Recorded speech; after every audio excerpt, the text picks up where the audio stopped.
sit up straight and pay attention. There has long been an unwritten code for civilized business travel. Unfortunately, it has now become necessary to write it. Frequent flyers, the 21st century road warriors who spend many long hours in silver tubes for business, should instinctively know the code and generally do, but I fear standards are starting to slip. I wrote in this space 6 years ago about the core of the code.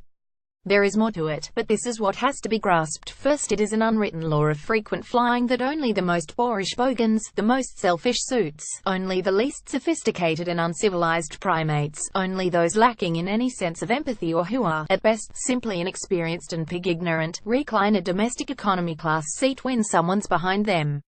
We all need to stick together to fly in harmony. Photo Rob Homer. Aside from the increasingly rare occasions when there is an empty seat behind you, the only time the recline button should be contemplated is on an overnight flight when everyone does it together on the count of 3, everyone recline. Otherwise, you just don't. Alas, in recent days I have seen that core code value disregarded. Unbelievably, a fellow traveler in seat 4B reclined on a full Melbourne-Sydney flight. 4B on a Qantas 737 row 4 is the row economy class flyers aspire to. It's the one with business class leg room at an economy price. If you're fortunate enough to score row 4, the correct thing is to say a little prayer of thanks and be humble. Anything less is like throwing food in a bin while watched by someone starving. And, unsurprisingly, the 4B offender was, shall we say, somewhat less than vertically well endowed. Much more often than not, a recliner will be short. They are more likely to lack spatial awareness. Or maybe it's society-wide decline in empathy. When the world's most powerful nation elects a person total devoid of empathy, a psychopath, the rot has indeed said it. George Clooney portrays businessman Ryan Bingham in Up in the Air photo app, so it has become necessary to formalize the Bingham Code, named by me in honor of Ryan Bingham, George Clooney's character in the splendid Up in the Air movie, so that everyone can know the code whether they have the emotional intelligence to feel it or not.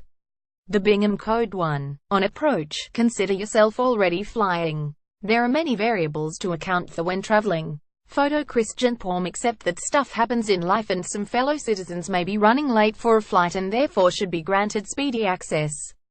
Or maybe they are just really desperate for the first coffee of the day in the lounge.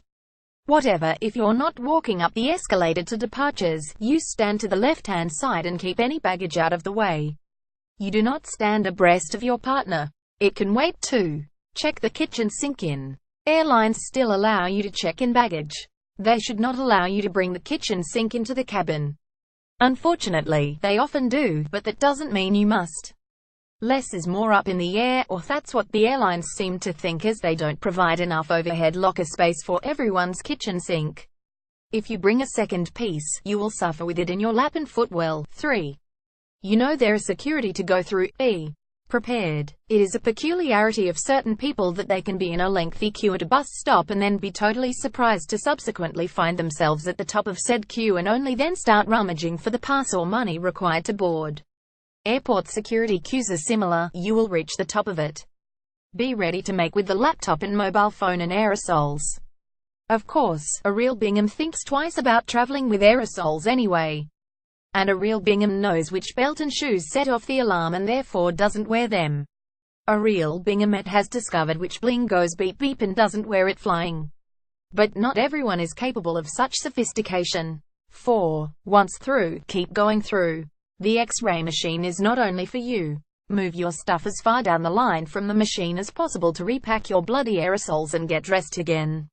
A real Bingham will assist by deftly stacking any excess plastic trays when the security staff are busy or slack. 5. The lounge is for lounging, not camping. There is a separate chapter to be written about appropriate lounge behavior, but purposes of the brief code, seats are for backsides, not your bags. And just because the booze is free, it doesn't mean you have to drink it all. 6. Boarding is a team sport. Depending on the aircraft, there tends to be a much smaller number of doors than there are passengers. We have to share the doorway and aisle. See Rule 2. And it's very, very poor form to lose focus, miss the boarding call and delay the flight while the airline pages you because you have luggage in the hold that can't be quickly extracted and sent to a garbage compactor. 7. Backpack whack is like wearing a baseball cap backwards. Wearing a backpack in close quarters lowers the individual's IQ by 20 points. Boarding a plane, take it off and carry it in front of you, otherwise your reduced intelligence will see you move from side to side and half turn at some stage, smacking a seated passenger in the head. Ditto ladies with large bags hanging from shoulders. 8. Seating civilly. It is polite to acknowledge those you will be sharing thigh space with the next little while. It is not polite to embark upon your life story if the usual human signs of not particularly interested are present. On the other hand, genuine friendships can develop over free drinks and ugly snack packs at 10,000 meters between consenting adults. Occasionally, frequent flying can be quite delightful. Just respect all limits. And be aware there's something about alcohol and emotion up in the air. A couple of drinks and vaguely sentimental movie can force it tearing up. Respect that too. 9. Seating rights. If you have a weak bladder, request an aisle seat. The person who draws the middle seat straw has first dibs on both armrests. If you watch a funny movie that makes you laugh out loud, remember you have headphones and what the loud part of out loud means.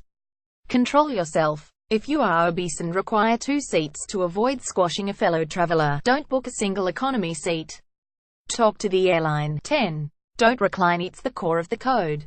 You know it. It's been written before. Read it here. In a more advanced society, garroting recliners would be permitted, but recliners would not exist in an advanced society. 11. The Great Escape. Okay, claustrophobes, this flight too will pass. We will all get out of the aeroplane in time. No need to push past anyone. On the other hand, it is reasonable to be prepared to leave, to have your shit together, so to speak.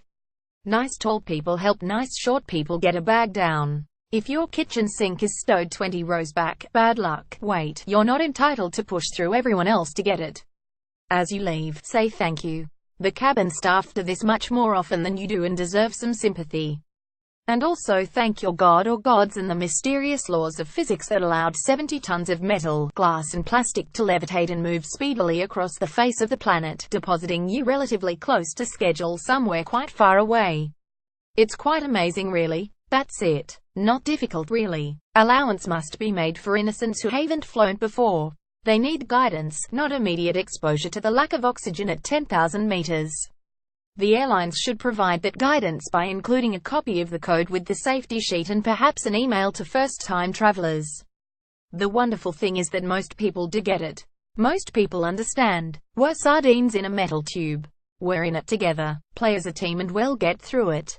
As previously written, for all that we read about the murderers and thieves and bullies, the vast majority of us aren't bad people. We go to work and earn our money and pay our taxes. We buy legacy badges and take our shift amid the smoke and spitting fat of the junior footy club's barbecue. We drive on the correct side of the road and allow other cars to merge without fuss. We generally try to pick the lesser political evil when we have to vote. Collectively, we help our neighbors after flood and fire and feel sorry for the kid next door when the dog dies. We somewhat instinctively know that unrestrained selfishness is not the best policy. We don't recline. We keep the Bingham Code. We're not Donald Trumps.